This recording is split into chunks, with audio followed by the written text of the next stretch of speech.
The movie begins with a former soldier, James Wright, who sneaks into a martial arts school on a personal mission to find a man from his past. But from the very beginning, things get complicated. The person he's looking for turns out to be the father of the current sensei, a man of strict honor who refuses to let the American outsider insult his family's pride. He orders his students to take down the foreigner quickly, but the plan backfires. James moves with brutal precision,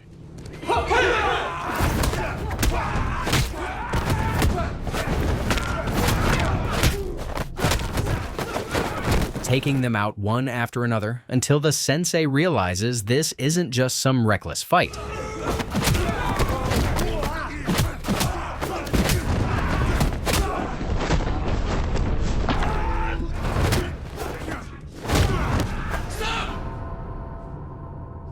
Calling off his men, he demands to know why the stranger has come. Before the answer is revealed, the story shifts sharply to the past, to the year 1942. It was a time when Japan was finishing construction on a prison camp known as the March of Death, part of its push to seize the last stronghold of Southeast Asia. Right in the middle of that chaos stood James, alongside his fallen comrade, whose body he had just pulled from the wreckage and buried with his own hands. But peace never lasted long. By the next morning, Japanese soldiers were sweeping the jungle, hunting for any surviving enemies. James, hidden nearby, tried to trick them with a tossed stone, then launched a surprise attack,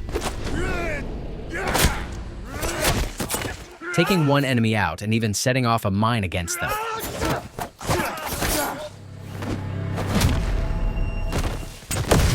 For a moment, it seemed like he had the upper hand, but the forest held far more soldiers than he expected. Forced to run, he darted through the trees, but their sharp eyes caught him soon enough. In a final act of defiance, he hurled a knife, only for the commanding officer to stop his men from killing him. Instead, the order was given: take the British soldier alive, bring him to the camp. Inside the camp, prisoners tried to distract themselves by making spiders fight in small wooden boxes. It was the only entertainment they had. Until the day James arrived. The moment he stepped through the gates, all eyes turned to him. The camp's colonel immediately recognized that this was no ordinary captive. James had once been a commander in the British Air Force, a man used to giving orders, not taking them. To avoid any risk to the camp's order, the colonel decided to have him executed, quietly, away from the others. At first glance, it seemed James accepted his fate. But beneath that calm, he was ready to strike. When the sword came down, he dodged the blow with lightning precision, killing 3 guards in a blur of motion.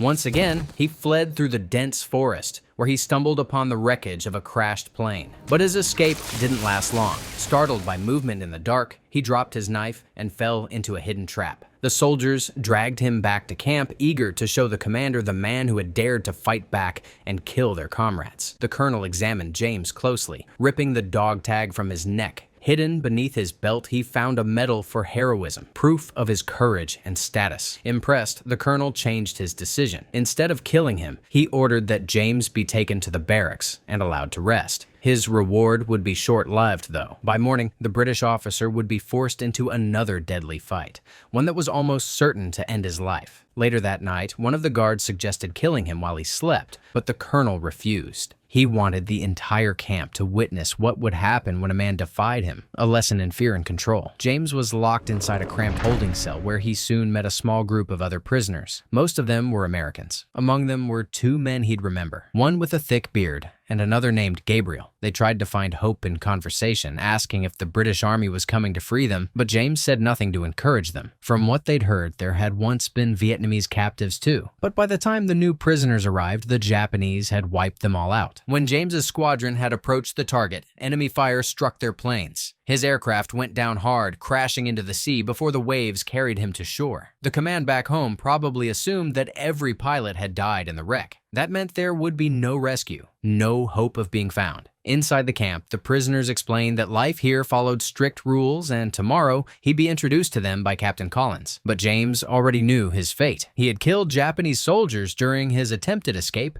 and now he expected execution, not lessons in camp discipline. Still, a part of him considered escaping again. But the men quickly warned him that it was useless. The camp stood on an isolated island surrounded by watchtowers and patrols. Anyone who tried to flee was soon captured and dragged back. This camp held the strongest and most valuable prisoners. Their strength was used for building new fortifications and barriers under harsh supervision. Far to the north, there was another prison known as the March of Death. No one really knew what happened there, only that those who were taken to that place never returned. The next morning began with shouts echoing through the compound as soldiers trained in formation under the rising sun. The air was filled with the clash of boots and the sting of discipline. It was also the hour of punishment. The guards tied James's hands and led him into the center of the yard. But before the crowd, the commander ordered his ropes cut and had him removed from sight, saving him for something bigger. The real spectacle was yet to come. 2 prisoners were about to be punished for stealing an extra ration and hiding it under their bunk. Their punishment wouldn't be death, but a brutal fight against the camp's top fighter, a battle meant to break every prisoner's spirit. The camp's top fighter looked terrifying. Built like a machine, his strikes were so powerful that even the toughest prisoners flinched at every blow.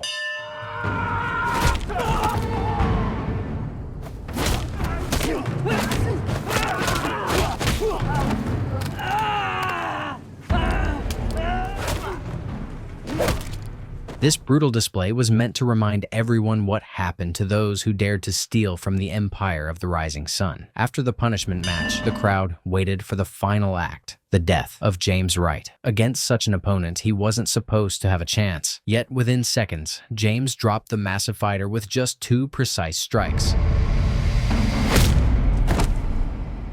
The colonel said nothing. Without a word, he turned and walked back to his tent.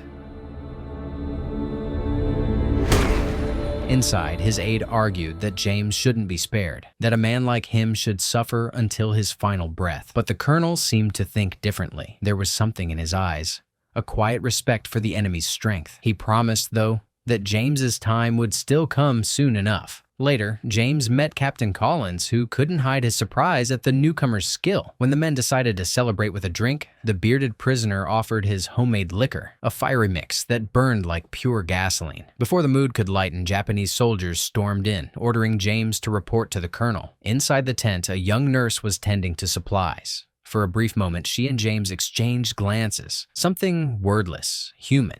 In the middle of all the chaos, the colonel didn't summon him for praise. He had recognized the fighting style James used earlier, techniques that had once been banned in Japan. He quickly shifted the subject to the medal James carried, revealing that it hadn't belonged to him at all, but to his father. The colonel mentioned that his own father, too, had been a war hero, though that wasn't the reason for this meeting. With a cold expression, he drew his fallen officer's katana and made a shallow cut across James's shoulder, then ordered his men to take the prisoner away. The message was clear. James would face death the next day. When morning came, the colonel staged a new fight. Knowing that James's forbidden style wasn't meant for multiple opponents, he sent 3 of his strongest men against him. But even then, James moved like a storm, disarming and flooring all 3 in under a minute.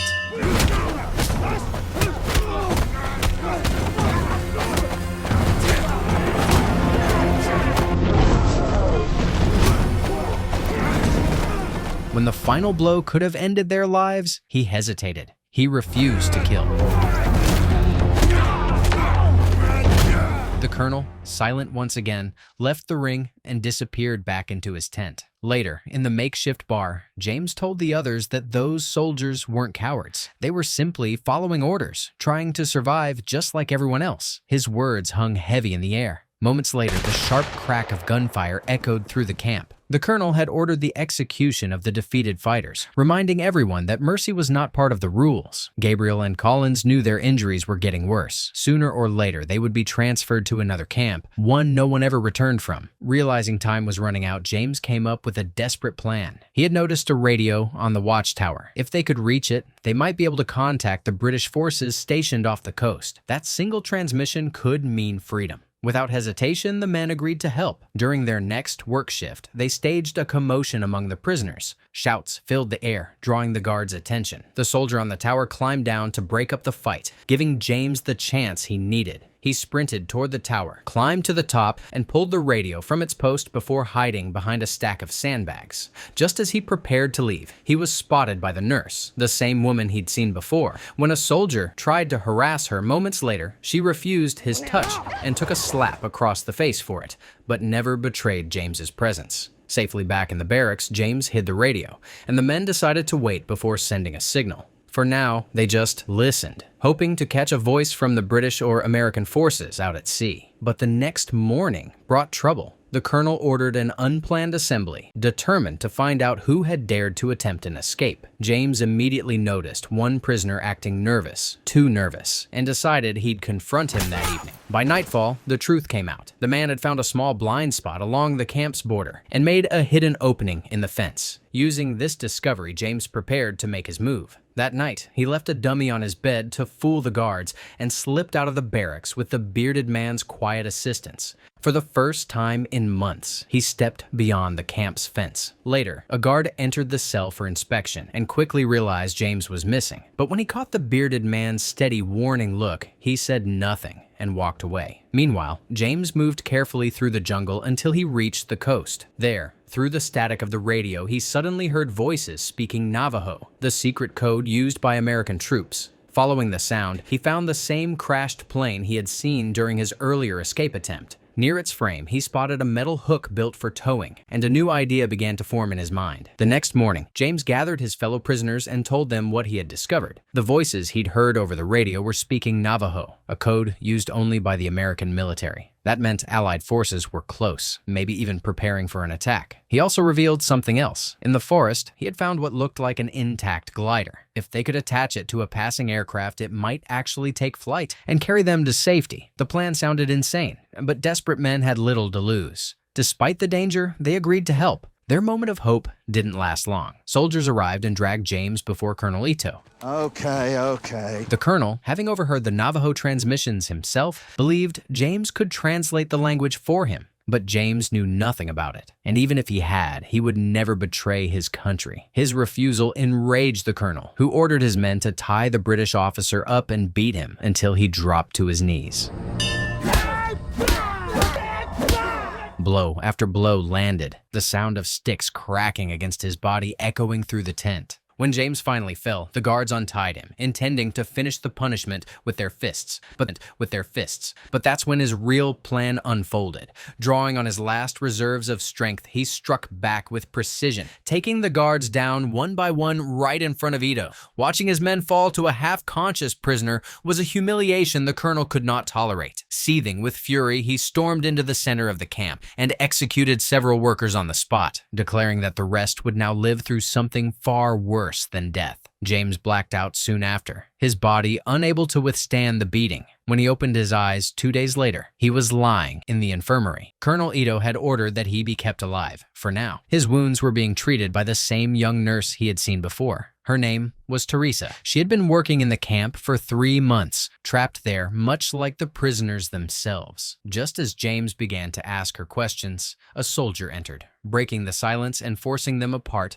without a word. Later that night, James lay on his cot, half-conscious from exhaustion, when sudden gunfire shattered the silence. He opened his eyes to see a blade glinting inches from his face. Colonel Ito stood before him, conducting another public execution to remind everyone what happened to those who tried to escape. It was a cold performance meant to keep fear alive, but amid the chaos, the colonel's true motive finally became clear. He had no intention of killing James in secret. Every test, every fight had been part of a ritual of honor. Ito wanted him to die in fair combat, the same way his own sensei had taught him before, passing down his forbidden techniques. James, battered but unbroken, gave a defiant response. If those were the colonel's best fighters, then he was sure he'd make it home alive. Ito's expression didn't change. He warned that if Japan lost the war, no one from the camp would ever leave to tell the tale. If defeat came, he would make sure every prisoner perished with him. When James finally returned to the barracks, his friends were waiting with news that gave them a glimmer of hope.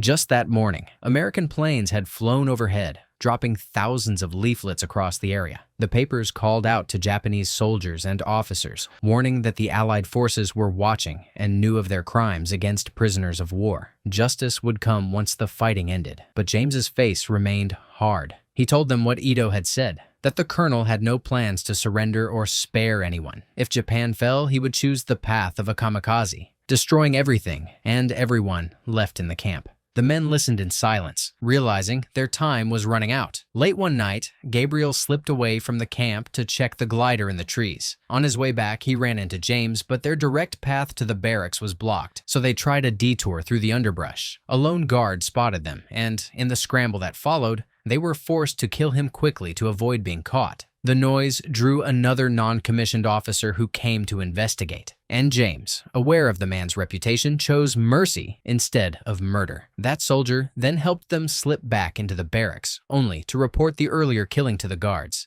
Soldiers burst into the prisoners' quarters and the camp fell silent while the colonel planned his response. By morning, the colonel announced what had happened and decided to root out the culprits by any means necessary. To spare the innocent from collective punishment, James stepped forward and claimed responsibility for the death. It was me.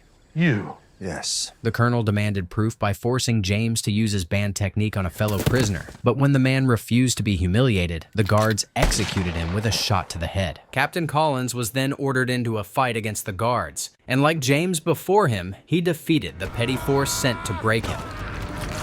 The prisoners were herded back to their bunks like animals, and James found himself once more standing before the colonel. In the tense exchange that followed, he called the commander a coward and demanded an honest duel. The colonel answered by having James held while he lunged to strike with his head, then abruptly ordered the British officer thrown out into the open. That same night, James and Gabriel slipped away for real, moving through the jungle toward the coast to try to contact the U.S. forces. They spoke in a jumble of languages to hide their meaning from any Japanese patrols, masking requests for help inside mixed phrases. And I'm not between sunrise, atsa. Their plan was bold and ugly, but simple. Steal a signal rocket, fire it so a passing plane could spot them, and have that aircraft tow the glider James had found. If the rocket worked, the glider would lift and carry them off the island, their only shot at leaving that cursed place alive. When James and Gabriel returned to the barracks, the place was empty. The bunks were overturned, the lights out, and before they could react, a group of soldiers burst in and struck them down. They woke to the roar of airplanes overhead, engines thundering low across the sky. Nearby, the camp nurses looked up in hope, believing the Americans had finally come to rescue them. Moments later, chaos erupted. The prisoners were tied up as explosions echoed across the island. The long-awaited U.S. assault had begun. Colonel Ito lost control. Driven by rage, he began executing anyone in sight, soldiers and prisoners alike. Amid the gunfire, James realized they needed to reach the radio and re-establish contact with the U.S. forces. But when they found the device, it was ruined, smashed during the attack. Their only chance now was the tower, where another transmitter might still work. The nurses, showing unexpected courage, decided to act. They distracted the guard, lured him close, and killed him with their own hands, clearing the way for the men to climb. At the top of the tower, Gabriel immediately started sending an SOS signal. Below, the camp descended into mayhem as Japanese soldiers began shooting prisoners trying to flee.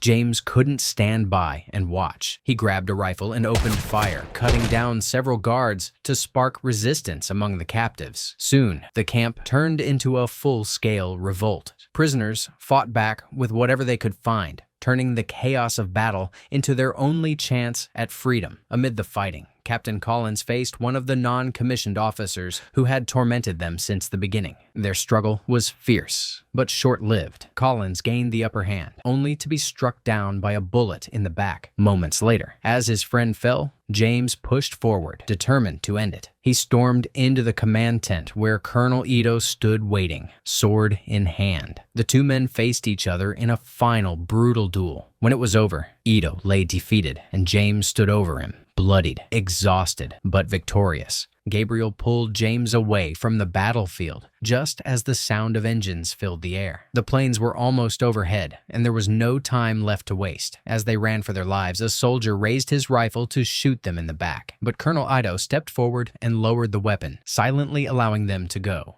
It was his final act of honor. The two men raced through the jungle until they reached the glider. Above them, American aircraft circled for their last attack run. Moments later, Japanese troops burst through the trees, but before they could reach the fugitives, the planes opened fire. Bullets tore through the clearing, cutting down every soldier, including the young guard who had once shown mercy to the prisoners. Amid the smoke and chaos, James grabbed the tow cable, hooking it onto the glider just as a U.S. plane swooped past. The line caught, and the glider lifted off the ground, rising into the open sky. As the island shrank below them, the men vowed to return someday, to rescue those still trapped in camps like the one they'd left behind. Years later, that promise led James to a quiet school of martial arts in Japan. He came in search of the man who had once trained Colonel Ito. The current master dismissed his students and listened as James explained his journey. The man revealed that his father, the old sensei, had died a year earlier, but before his death, he had spoken of a foreigner who would one day arrive, a man who carried the forbidden techniques of their lineage.